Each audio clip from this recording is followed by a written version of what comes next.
Дворецът Тихото гнездо, сгушен между три стръмни бряга край белия старинен град Балчик. Недостъпно за ветровете, на юг имението посреща морските вълни. Това омайно кътче българска земя е щедро надарено с всичко онова, което толкова малко притежава околността. Вековни дървета, виещи се храсти, нежни цветя, изобилие от вода, прохлада и топлина. Мекият шум на морските вълни се превръща в опияняваща мелодия, която странно се смесва с песента на птиците и шепота на водопадите. И този рай е на стръмния, но екзотичен Балчишки бряг.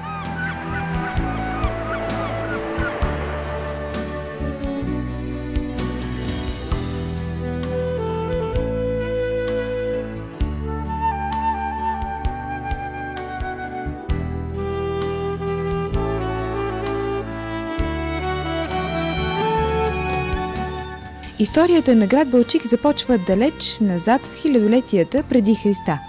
Градът е разположен на един от най-красивите заливи по българското черноморско крайбрежие, но по силата на Ньойския мирен договор Южна Добруджа е дадена на Румъния.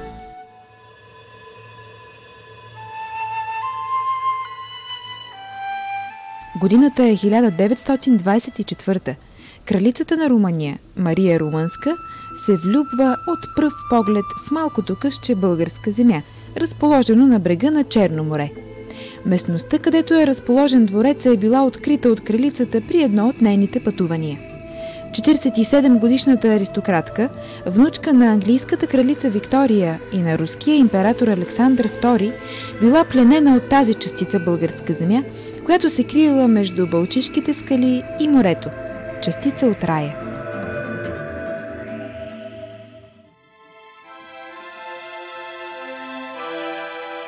Вековните дървета, полските цветя, ручеите и птиците, заглъхналите воденици и пресъхналите каменни чешми, омагьосали първата дама на Румъния.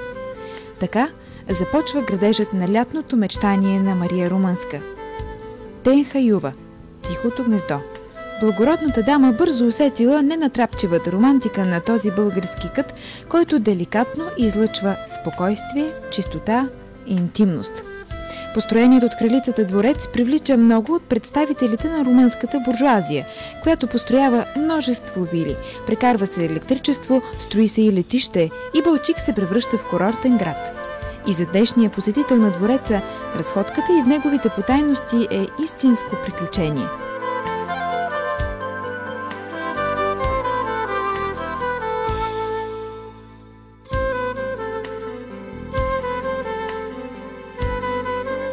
Преди да попаднеш в лятната резиденция на румънската кралица, очакваш да видиш огромни монументални сгради с подчертана строгост и величие. Уви! Човешкият талант е сътворил оазис, от който лъха спокойствие, романтика, интимност и простота. Мечтанието на румънската кралица се гради цели 11 години. От Италия са извикани архитектите-строители Августино и Америко, а от Швейцария – цветаря Жул Жани. Много български майстори също са дали своя труд за преобразяване на занемарения полски пейзаж в елегантна резиденция на една кралица. Единственото желание на Мария било всичко, което бъде сътворено от изкусните майстори, да не наруши красотата и великолепието на местността и природните дарове да се запазят недокоснати. Старите мелници били реставрирани, а каменните им колела се вписали в общия ансамбъл, но вече с декоративна функция. Новите постройки следвали стила на построеното. Първите им катове били вдигнати от живописния балчишки камък, а покривите им били покрити с турски керамиди, запазили в патината си автентичността на старата балканска къща. Първите стъпки из вълшебното място Тихото гнездо са през парадния вход. Двоетажна еркерна постройка с силует на триумфална арка, през която се влиза в комплекса. Стените още пазят спомена за часовоите, които денонощно са стояли на стража пред караулното помещение на втория етаж. Като старинен замък, кацнал върху белите скали, се вижда вила Принц Николай. която е построена в чисто български стил. Всички сгради са обрасли с особен род декоративни пълзящи растения, които обвиват дърветата в тропическите гори. Във вилата първоначално е живял принц Николай, а по-късно там се настанява най-малката дъщеря на кралицата и нейна любима дъщеря, принцеса Илиана.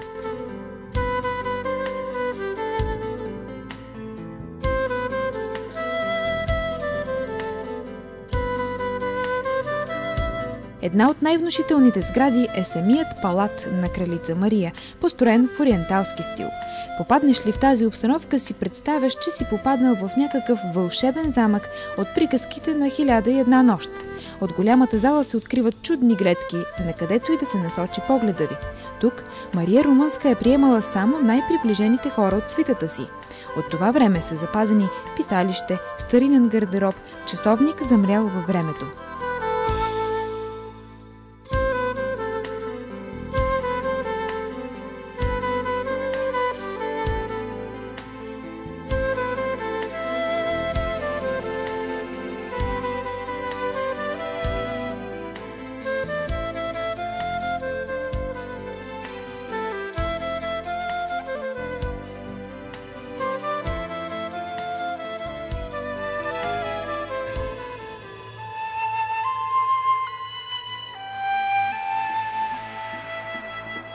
Свлечена земна маса е скрила от нашите погледи приказната пошалня на кралицата.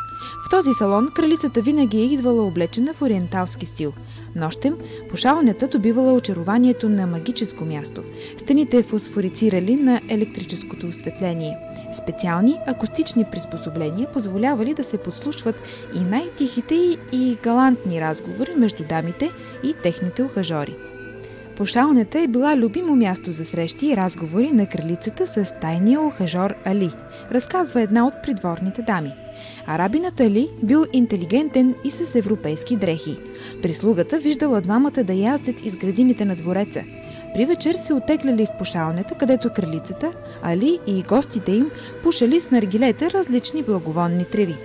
Дали Мария Румънска е имала любовна връзка с Али? Никой не може да твърди със сигурност, но се е шушукало и из дворцовите среди.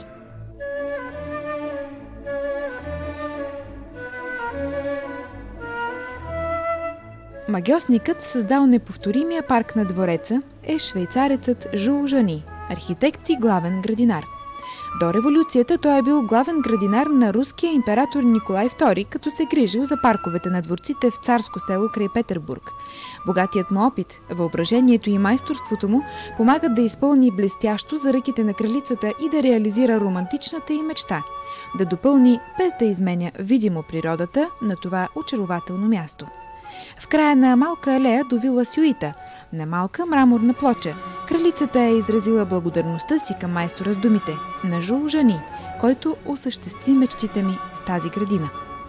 До днес в градините могат да се видят много екзотични и древни видове. Една от големите атракции е колекцията на едроразмерни видове кактуси, които посетителят може да види в градината на Аллаха. Тя е втората по рода си след тази в Монако. Особен интерес представляват видовете от семейство столетникови, които цъфтят само веднъж и след това умират. От американския столетник се произвежда текилата. В градината ще можете да наблюдавате екзотични растения – бонбоненото, каучуковото и книжното дърво, рядко срещаната метасеквоя, древното гинко, едноцветната магнолия. На всяка от терасите на двореца можете да се любувате на различни цветни картини, които затаяват дъха.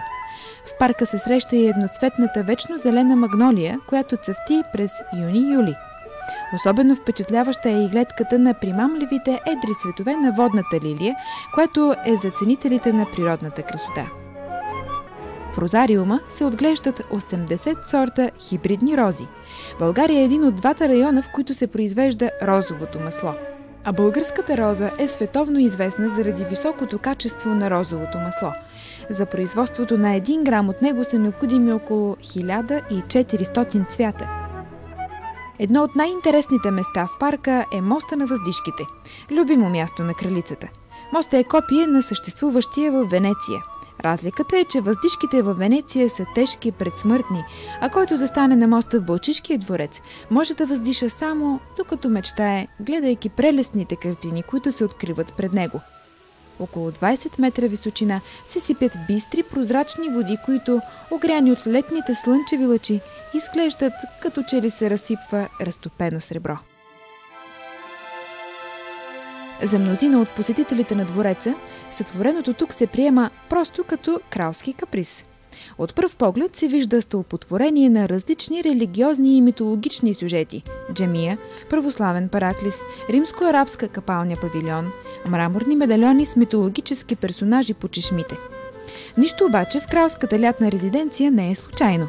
Кралицата на Румъния, внучката на великата английска императрица Виктория и на руския император Александър II, е била поклонничка на религиозното учение на персиеца Бахаула. Бахаите проповярват единство на Бога, на религията, на човешкия род. Независимо какво име носи Бог – Кришна, Буда, Моисей, Исус, Мохамед, тяхната същност е една и съща. Точно тази философия може би дава отговор за близостта на декоративната джамия с православния параклис и езическите маски и барелефи. На няколко места в парка се издигат огромни кръстове с надписи на църковнославянски език, пренесени от манастирите в Молдова. Насред розариума изниква нимфеум – храм на водата, построен на отделна тераса сред пъстра зеленина, декорирана с старинни делви, каменни вази, водоскоци и басейнчета. Арабеските, изписани по стените на банята, прибавят един изящен, поетичен акцент.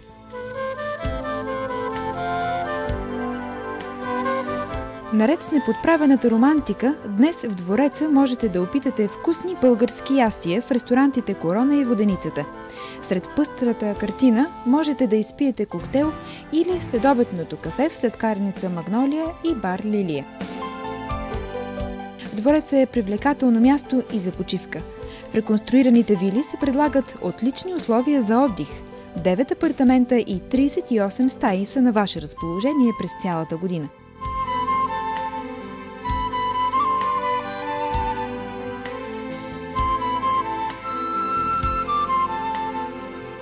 Посетителите на двореца често са свидетели на множество културни събития. Тук са снимани български филми и копродукции с френско и сръбско участие. Двореца е домакини на студентски филмов фестивал и международен фестивал за документално кино Балфест. Международни художествени пленери и фестивали ежегодно събират тук творци от цял свят.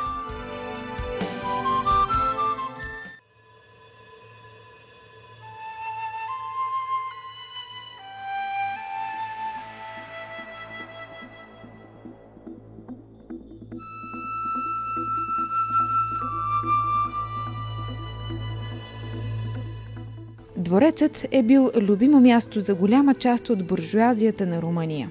И като всеки дворец, и около лятната резиденция на кралица Мария има дворцови мистерии. Многобройният столичен хайлайф през 1935 година е взривен от зловещо събитие. В разгара на редуващите се пишни летни празници изчезва един принц. Пристигат от Букурещ известни детективи, които започват разследване. Тайната се разбулва по миризмата на разлагащ се труп, който откриват в една от делвите, разположени в парка. Кралските особи приемат това не просто като убийство, а като показна акция, която цели да сплаши династията. Убийците не са разкрити до днес. Безкрайните лабиринти, особено нощем, са голямо предизвикателство за гостите. Що за дворец е този, който си няма призрак? Подхвърлят любителите на черния хумор. И призракът се появява. Наднича из колоните и големите каменни кръстове, броди сред цветните полета в градините и неочаквано се появява из тесните каменни пътеки. Дългия бял човек, нарекли призрака. Години по-късно свидетели разказват, че дългия бял човек бил местен особняк и приятел на Мария. По ирония на съдбата, любимият тих кът на кралицата е фатален за нея. През 1937 година синовете й Карол и Николай ожесточено се скарват заради любовните авантюри на Карол с местна кабаретна актриса. Жестоката сцена се разиграва пред вила принц Николай. Виждайки, че Николай вади пистолет, кралицата майка изтичва между тях. и така е простреляна. Лечението се оказва дълго, но безуспешно и през 1938 година кралица Мария умира. При живе още, тя пожелава сърцето й да се съхранява в саркофаг в Параклиса. Пред вратите на църквата е пазил часовой. Така тялото й щяло да бди над двореца Тихото гнездо, а докато сърцето й е в Параклиса, ще бъде далеч от земните грехове. Това е двореца. Място спиращо дъха, носещо в себе си все още атмосферата на живота на кралските особи. Но за да го усетите, трябва да го зърнете със собствените си очи, защото думите не винаги са достатъчни. Романтичните кътчета на двореца, въпреки че са преживели своята господарка, и днес предават нейните послания на днешните гости. Така те стават съпричастни с лятното мечтание на една кралица. Ако искате и вие да помечтаете, просто елате.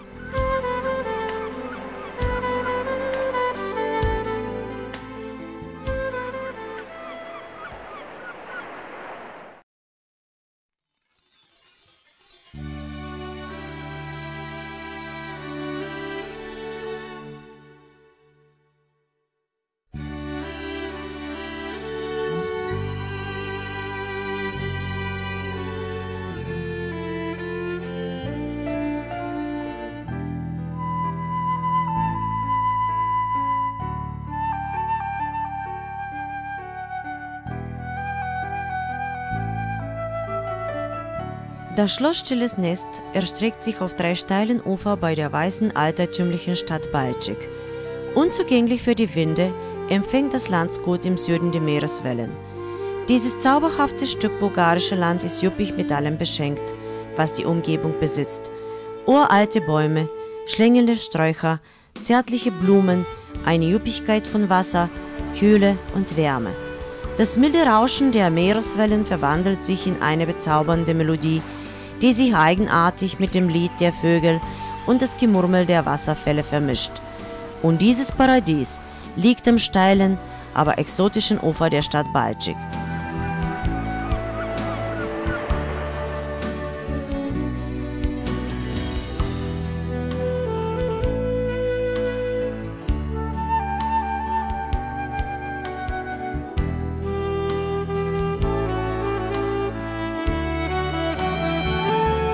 Die Geschichte der Stadt beginnt weit fern in den Jahrtausenden vor Christi. Baltschik befindet sich in einer der schönsten Buchten der bulgarischen Schwarzmeerküste, aber laut des Friedensvertrages vom Jahre 1919 gehörte das Gebiet zu Dobruja zu Rumänien.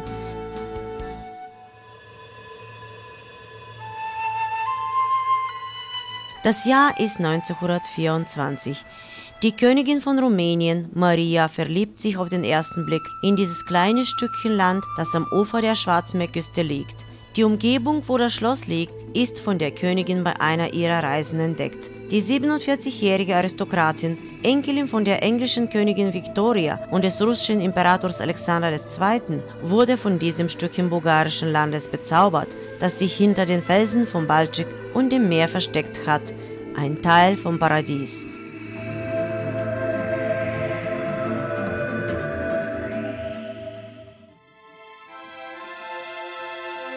Die uralten Bäume, die Feldblumen, die Bächleins und die Vögel, die verstummten Mühlen und ausgetrockneten Brunnen bezauberten die erste Dame von Rumänien. So beginnt die Errichtung des Sommertraumes von Maria Rumänisch, Tehna Juva, das stille Nest. Die adlige Dame hatte sehr schnell die Romantik dieses bulgarischen Teiles gespürt, der ganz delikat eine Ruhe, Sauberkeit und Intimität ausstrahlt. Das von der Königin errichtete Schloss zieht viele von den Vertretern der rumänischen Bourgeoisie an, die eine Menge von Villen aufbaut, elektrische Stromleitung legt, einen Flughafen errichtet und die Stadt in ein Seebad verwandelt. Auch heutzutage ist der Spaziergang durch die Parkanlagen des Schlosses für jeden Besucher ein ganzes Abenteuer.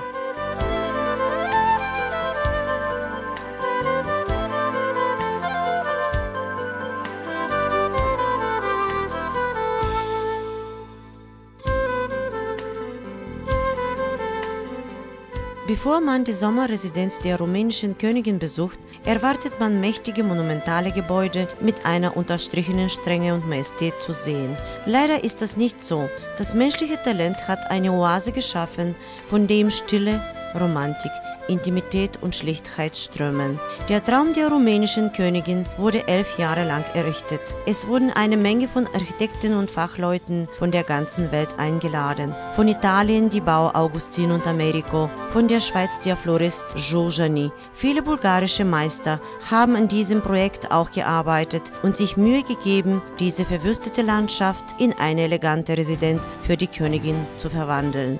Der einzige Wunsch der Königin war, alles was geschaffen wurde, musste der Schönheit und der Pracht der Umgebung nicht schaden, sodass die Naturgaben unberührt bleiben. Die alten Mühlen wurden restauriert, ihre Stallräder sind in dem ganzen Ensemble eingemalt, aber jetzt mit einer dekorativen Funktion. Die neuen Einrichtungen folgten dem Stil der aufgebauten. Die ersten Etagen wurden aus dem malerischen Gestein der Stadt Balchik errichtet. Die Dächer sind mit türkischen Ziegeln belegt, die in ihrer Patina die Authentizität des alten bulgarischen Hauses aufbewahrt haben. Die ersten Schritte zu diesem bezaubernden Ort, das Stille Nest, sind durch den Haupteingang, der ein zweistöckiges Gebäude mit einer Silhouette des Triumphbogens zeigt. So geht man in den Komplex hinein. Die Wände haben immer noch die Erinnerung an die Wächter bewahrt, die Wacht tags und nachts hier am 2. Stock hielten. Als altertümliches Schloss, das sich auf den weißen Kalkfelsen befindet, kann man von hier aus die Villa Prinz Nikolaus betrachten, die im echten bulgarischen Stil aufgebaut ist. Alle Gebäude sind mit einer besonderen Art von dekorativen schlängelnden Pflanzen bedeckt, die die Bäume in tropische Wälder umschlingen.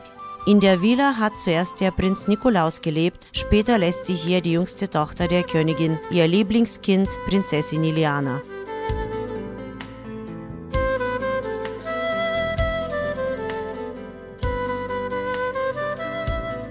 Eins von den majestätischen Gebäuden hier ist der Palast der Königin Maria, der im Orientalstil errichtet ist. Wenn man sich hier länger aufweilt, stellt man sich vor, als ob das ein Zauberschloss von den Märchen 1001 Nacht wäre. Von der großen Halle eröffnen sich herrliche Aussichten auf das Meer. Hier hat die Königin Maria nur ihre nächsten Leute empfangen. Aus dieser Zeit stammen ihr Schreibtisch, ein alter Kleiderschrank und eine Uhr, die in der Zeit gestockt ist.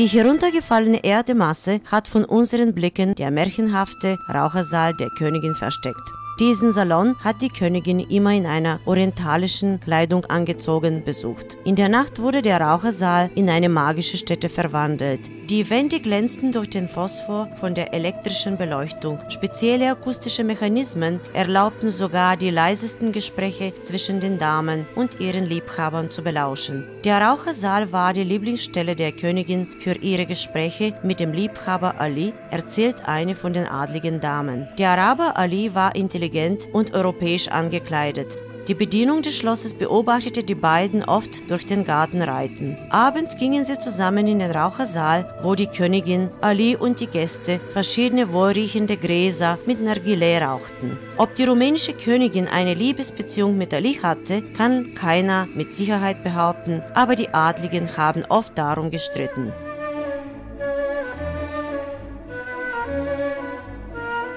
Der Zauberer, der den unvergesslichen Park des Schlosses geschaffen hat, ist der Schweizer Giugiani, Architekt und Hauptgärtner. Bis zu der Revolution war er Hauptgärtner des russischen Imperators Nikolai II. Er pflegte die Parkanlagen des Schlosses im Dorf Zarsko bei Peterburg.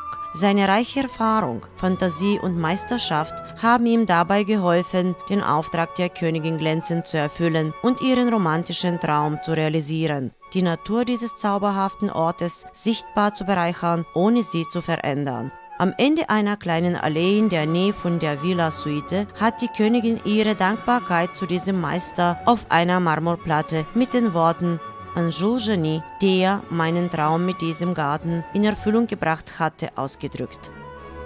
Bis heute noch kann man in dem Garten viele exotische und uralte Pflanzenarten sehen. Eine von den größten Attraktionen ist die Kakteensammlung, die jeder Besucher im Garten von Allach besichtigen kann. Sie ist die zweite nach ihrer Art nach dieser in Monaco. Ein besonderes Interesse sind die Arten von Familie Avaren, die nur einmal im Leben aufblühen und dann sterben. Man kann hier folgende exotische Pflanzen betrachten: den Bonbonbaum, den Papierbaum, Metasequoia, den uralten Pinko, die großkelchige Magnolie. Auf jeder Terrasse des Schlosses können Sie die verschiedenen Farbaussichten genießen, die den Atem jedes Menschen stopfen. Im Park trifft man auch die großfarbige, ewig grüne Magnolie, die im Juni-Juli blüht.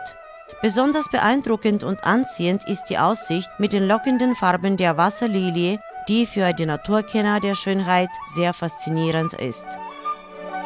Im Rosarium werden 80 Sorten von Hybridrosen gepflegt. Bulgarien ist eine von den 2 Regionen in der Welt, wo man Rosenöl herstellt. Die bulgarische Rose ist wegen der hohen Qualität des Rosenöls weltbekannt.